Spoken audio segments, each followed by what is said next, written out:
안녕하십니까. 박형철의 노화 방주 방송을 시작하겠습니다. 오늘은 하나님의 공리에 대한 진리를 전하려고 합니다. 하나님은 모든 존재의 근원이시지요. 하나님이 모든 것을 만드시고 또 그 모든 것을 다스리시고 또 함께 하십니다. 그러니까 하나님에 대해서 잘 알아야 하나님을 섬길 수 있고요. 하나님에 대해서 잘 알아야 하나님을 사랑할 수 있습니다. 하나님에 대해서 잘 알아야 내가 어떤 존재인 줄 알고 하나님에 대해서 잘 알아야 내가 어떻게 살아갈 수 있는지를 분명히 배우게 되겠죠. 그래서 하나님의 속성에 대해서 아는 것은 참 중요하고 복된 일입니다. 그 하나님의 속성 가운데 오늘은 공의의 속성을 전하려고 합니다. 시편 89편 14절에 의와 공의가 주의 보좌의 기초다 라고 말씀합니다. 하나님은 의와 공의로 세상을 다스리시고 온 우주를 통치하신다는 것을 알 수 있겠죠. 시편 45편 7절에서도 왕은 정의를 사랑하고 왕은 공의, 즉 정의를 사랑한다라고 말씀하고 있습니다. 그러면 공의가 뭘까요? 공의가 뭐라고 생각합니까? 네, 의롭고 공평하게 행하시는 것입니다. 의롭고 공평하게 행하시는 것. 그것을 더 구체적으로 말씀드리면 잠언 24장 12절에 그가 각 사람의 행위대로 보응하시리라. 그가 각 사람의 행위대로 보응하시리라. 그러니까 온 세상의 왕이신 하나님을 거역하고 그분의 법을 순종하지 않는 자들에게는 하나님은 진노를 내리시죠. 보응하시죠. 그러나 하나님을 믿고 순종하는 자에게는 상을 주시죠. 신령한 복을 주시죠. 이것을 또 영생이라고도 말합니다. 그러니까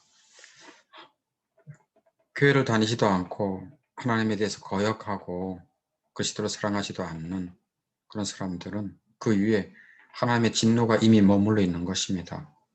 그러나 하나님과 그가 보내신 자 예수 그리스도를 믿고 순종하는 자들은 영복, 영생을 허락해 주십니다. 요한복음 3장 36절에 이런 말씀이 있어요. 아들을 믿는 자에게는 영생이 있고 아들에게 순종하지 아니하는 자는 영생을 보지 못하고 도리어 하나님의 진노가 그 위에 머물러 있느니라. 아들에게 순종하지 않는 자, 즉 하나님을 거역하고 하나님께 불순종하는 자는 하나님의 진노가 그 위에 머물러 있다는 것이죠. 데살로니가 후서 1장 6절에서 9절 보면 이런 말씀이 있어요. 너희로 환난을 받게 하는 자에게는 환난으로 갚으시고 환난을 받는 너희에게는 우리와 함께 안식으로 갚으시는 것이 하나님의 공의시니. 그러니까 하나님께서는 하나님을 믿고 의지하는 자, 그러면서도 하나님만을 바라보며 환난을 견디는 자는 영원한 안식으로 갚으시는 것이 하나님의 공의다라고 말합니다. 그리고 데살로니가후서 1장 8절에 하나님을 모르는 자들과 우리 주 예수 그리스도의 복음에 복종하지 않는 자들에게 형벌을 내리시리니, 복종하지 않는 자들에게 형벌을 내리시는 것이 하나님의 공의입니다. 그래서 그들은 영원한 멸망의 형벌을 받으리로다 하고 9절에서 말씀하고 있어요. 그런데 말입니다. 세상을 가만히 보세요. 그러면 악한 자들이 잘 되고요. 형통하고요. 권세도 잡고 돈도 벌어요. 그리고 의인들은 가난하고 환난을 겪는 경우가 있습니다. 그래서 사람들은 하나님이 계시면 세상이 이렇게 돌아가 하고 조롱합니다. 하나님의 공의를 의심하게 하는 일들이 세상에 많습니다. 하나님께서는 공의로우신 하나님이신데 왜 세상을 그냥 두실까요? 네, 그 뜻이 몇 가지 있습니다. 그것은 하나님은 때로 악한 자들을 잘 되게 함으로 하나님의 거룩한 뜻의 도구로 사용하십니다. 그러니까 악한 자들을 잘 되게 하면서 그들을 통해 하나님의 거룩한 뜻의 도구로 삼으시는 거죠. 예를 든다면 페르시아 왕, 지금의 이란이죠. 페르시아 왕 고레스는 전쟁을 통해서 많은 사람을 죽이고 악한 일을 많이 했지 않습니까? 그렇지만 예루살렘의 성전 건축을 위한 도구로 하나님이 사용하시죠. 또 하나님이 그토록 인정했던 욥의 재산이 강탈당할 때 하나님은 악한 약탈자들을 도구로 사용하셨습니다. 그러니까 악한 자들이 잘 되는 것 같은데 그 악한 자들도 하나님의 거룩한 뜻의 도구로 사용하신다는 것이죠.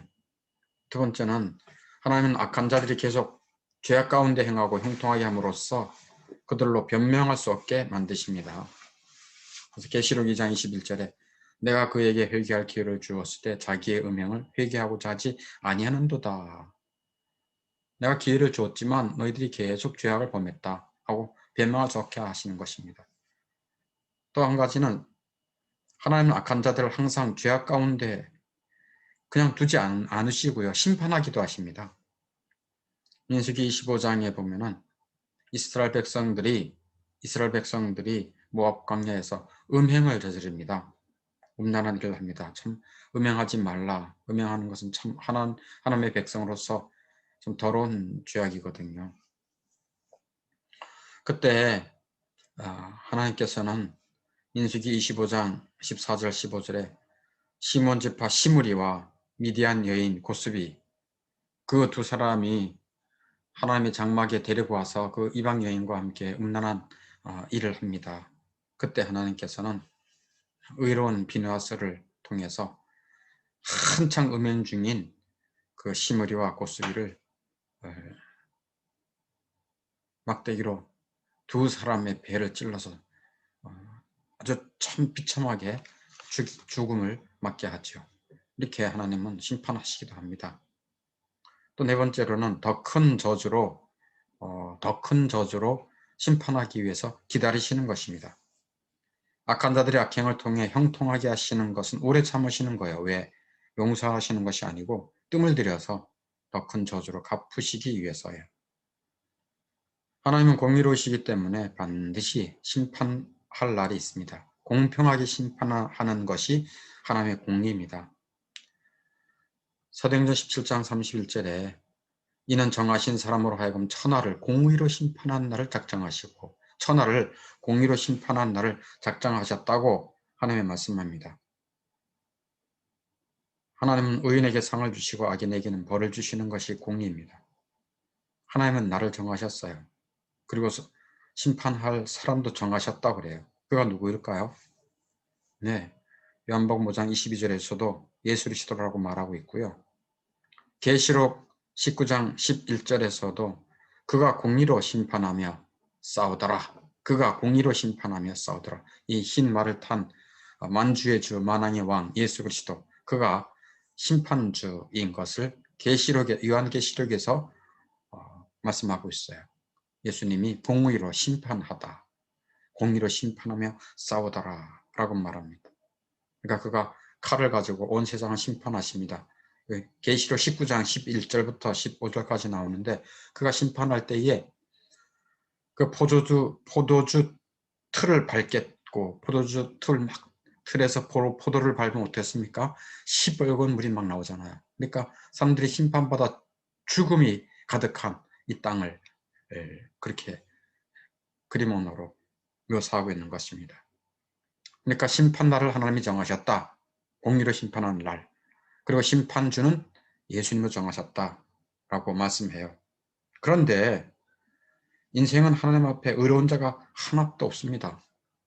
의로운 자가 하나도 없습니다. 여기 수많은 사람들이 지하철을 타고 출퇴근하며 어디론가 가지만 의인은 없나니 하나도 없다라고 로마서 3장 10절에서 말하고 있습니다. 의인은 없나니 하나도 없다라고 말합니다. 로마서 3장 10절에. 그리고 욥기서 25장 4절에서는 이렇게 말합니다. 하나님 앞에서 사람이 어찌 의롭다 하며 여자에서 난 자가 어찌 깨끗하다 하랴. 그러니까 여자에서 난 사람 중에 의로운 자 하나도 없고 깨끗한 자 하나도 없다는 것입니다. 모든 사람이 다 부패하고 다 더럽고 다 죄인이라고 성경은 말하고 있습니다. 여자에서 태어난 사람은 의롭지 않으며 깨끗하지 않으면 어떻게 해야 됩니까? 하나님의 공의로운 심판 앞에 아무도 그 공의 앞에 벗어날 자가 없습니다. 근데 살 길을 하나님이 또한 주셨어요. 사도행전 17장 30절에 이제는 어디든 사람에게 다 명하사 회개하라 하셨다. 회개를 통한 죄사함이 살 길입니다. 회개가 살 길이에요. 회개를 통해 죄사함을 주십니다. 예수님도 이 땅에 오셔서 첫 설교의 내용이 회개하랍니다. 회개하고 복음을 믿어라. 회개하고 예수를 믿어라 라고 하는 말씀이에요. 회개와 믿음으로 죄인들을 구원하시기 위해 예수님이 오셨지요. 그래서 회개를 통해 죄사함을 받습니다. 죄사함 받은 영혼은 하나님의 진노로부터 안전해요. 로마서 5장 9절에 그로 말미암아 진노하시면서 구원을 받을 것이니 또 죄 용서함 받은 영혼은 아무도 그를 해치지 못합니다. 시편 91편 10절에 화가 내게 미치지 못하며 재앙이 내 장막에 가까이 오지 못하리라. 그러니까 예수 그리스도를 믿음으로 예수 그리스도의 십자가의 보혈의 공로를 믿음으로 또 회개하여 죄 용서함 받은 자는 하나님의 진노가 없고요. 모든 재앙이 그를 가까이 하지 못해요. 그럼 회개가 잘못했어요. 제가 죄인입니다. 이렇게 입술만의 고백이 아니에요. 회개는. 그럼 뭔가 하나님께로 돌아오는 것입니다. 탕자 아시죠? 탕자. 누가복음 15장의 탕자.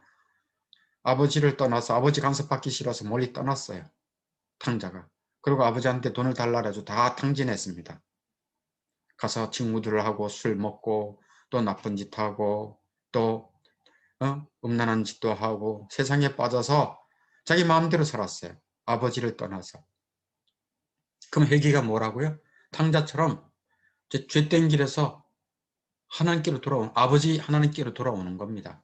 내 마음대로 살던 곳에서 하나님의 뜻대로 살겠다라고 돌아오는 것입니다.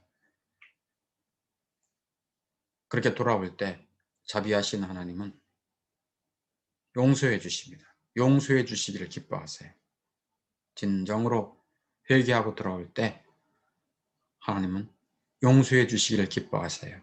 그리고 탕자가 돌아왔을 때 그 아버지가 그 탕자를 안아주고 씻겨주고 좋은 옷을 입혀주시고 반지도 끼워주시고 많은 사람들 앞에 내 아들이다 라고 인정하고 자랑스러워했듯이 그러한 놀라운 은총과 복을 주십니다.